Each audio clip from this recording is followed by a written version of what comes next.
Baik, bismillahirrahmanirrahim. Assalamualaikum warahmatullahi wabarakatuh. Perkenalkan, saya Dini Hartanto, kembali lagi di channel ini untuk membahas tentang putar pendidikan ya. Untuk saat ini, saya akan membahas tentang media pembelajaran audio visual on problem based learning mini projects.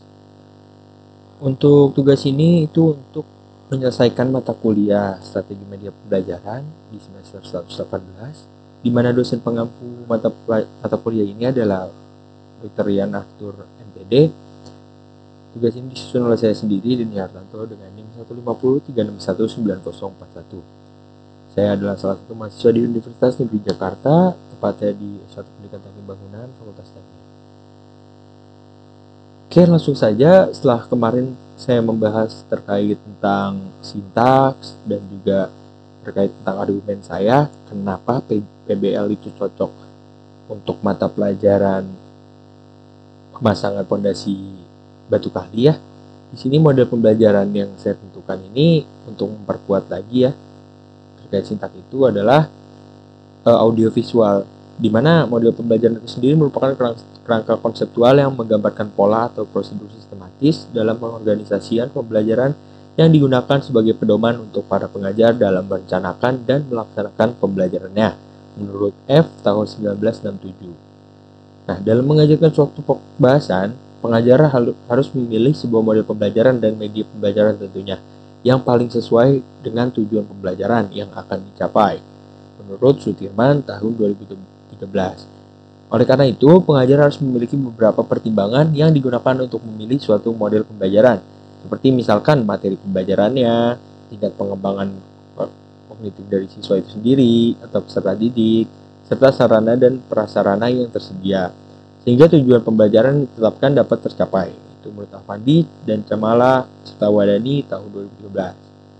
Menurut juga, pembelajaran berbasis masalah atau PJBL adalah suatu model pembelajaran yang memiliki ciri dengan adanya suatu permasalahan yang nantinya harus diselesaikan atau dipecahkan oleh siswa untuk belajar berpikir kritis dan keterampilan dalam memecahkan masalah yang ada.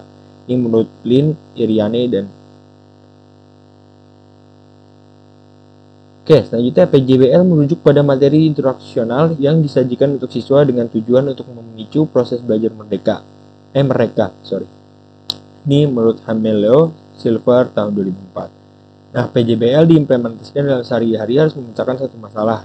Menurut Camat tahun 2011 seperti yang sudah dibahas juga ya. Ini kita melihat ke belakang lagi terkait pembahasan kemarin. Oke, lanjut. Model pembelajaran yang dianggap tepat dalam implementasi pendekatan saintifik pada pembelajaran di SMK yaitu pembelajaran berbasis masalah dan pembelajaran berbasis proyek. Kedua model tersebut memiliki karakteristik pembelajaran kelompok program kalian dan paket kalian di SMK. Ini menurut Saputra dan Wagiran tahun 2019. Nah, PJBL merujuk pada materi instruksional yang disajikan untuk siswa dengan tujuan untuk memicu proses belajar mereka. Seperti yang tadi sudah dibahas, PJBL ini diimplementasikan dalam sehari-hari harus memecahkan satu masalah. Nah, metode PBL ini dapat diperhatikan oleh guru di bidang pendidikan teknis dan kejuruan, serta dijadikan praktik pedagogis selain pengajaran tradisional dalam meningkatkan tingkat pengetahuan siswa. Ini menurut C. Rashid dan Bakar 2012. Guru dan sekolah dapat menggunakan kurikulum PJBL yang dikembangkan secara eksternal.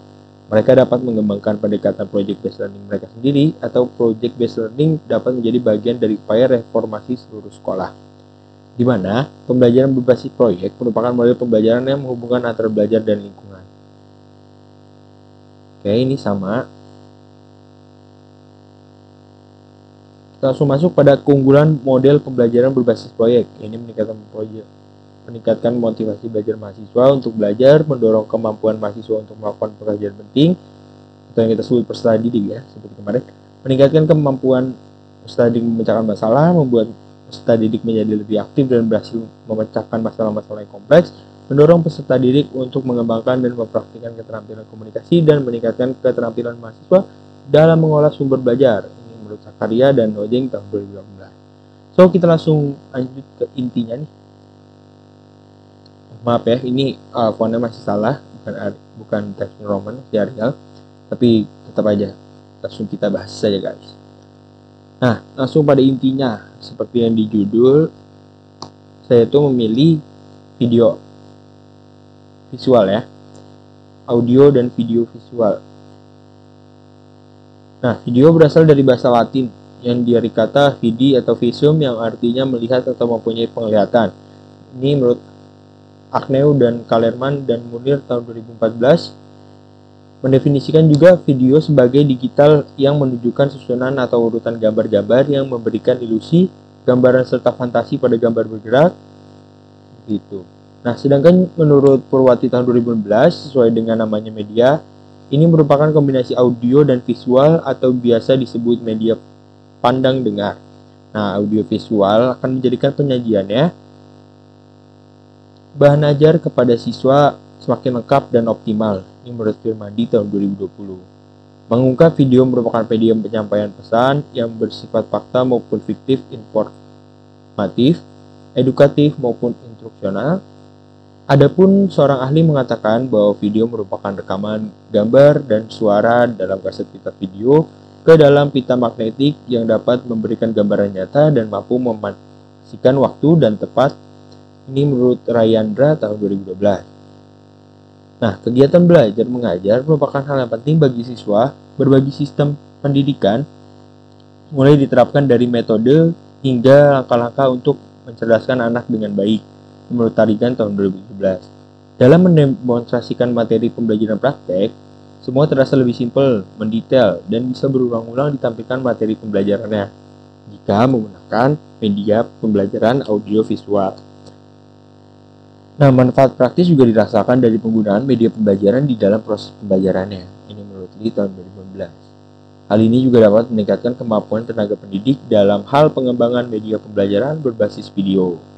Dalam kutipan dari Jurnal Nur Hikmat dan Aling tahun 2020. Nah, media pembelajaran video tutorial untuk standar kompetensi melakukan pekerjaan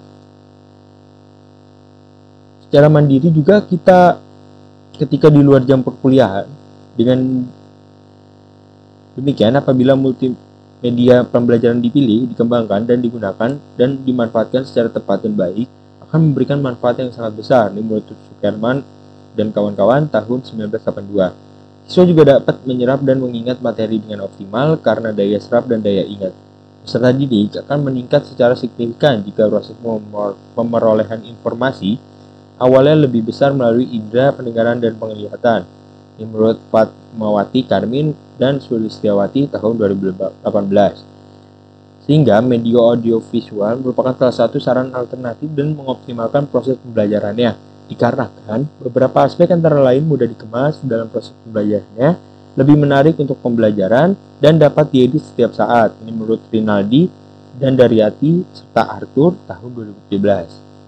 Penggunaan media audiovisual dalam meningkatkan efektivitas pembelajaran